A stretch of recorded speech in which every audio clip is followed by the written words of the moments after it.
மீனராசி. அதுவும் புரட்டாதி நட்சத்திரம், உத்திரட்டாதி நட்சத்திரம், ரேவதி நட்சத்திரம், இந்த 3 நட்சத்திரமே அப்பான்ற ஒரு அளவுக்கு இருக்கீங்க. பரவாயில்ல, கொஞ்சம் சேஞ்சாக இருக்குது. குரு ஒரு நல்ல வழி போகிறார். பஞ்சமத்தில் போகிற சொல்ல கடன், அதாவது ஒரு வங்கியில் கடன் வாங்கியிருப்பீங்க, திரும்ப ஒரு எக்ஸ்ட்ரா கடன் வாங்கி அதை க்ளோஸ் பண்ணி உங்களை ஒரு நிவர்த்தி பண்ணுற அளவுக்கு பண்ணுவான். சில வருமானங்கள் கூடும். பெரிய போஸ்ட் உங்களுக்கு கிடைக்கும். அது இல்லாமல் ப்ரொமோஷன்ஸு எதிர்பார்க்காம வரும்.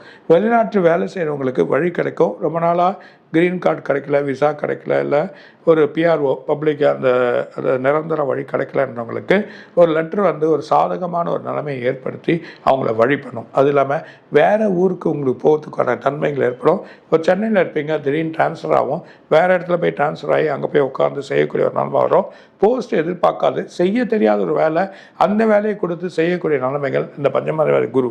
அது இல்லாமல் இயர் எண்டில் ராகு அங்கே கேது அங்கே குருவோடு போயிடுறார். அந்த குருவை பார்க்குற அளவுக்கு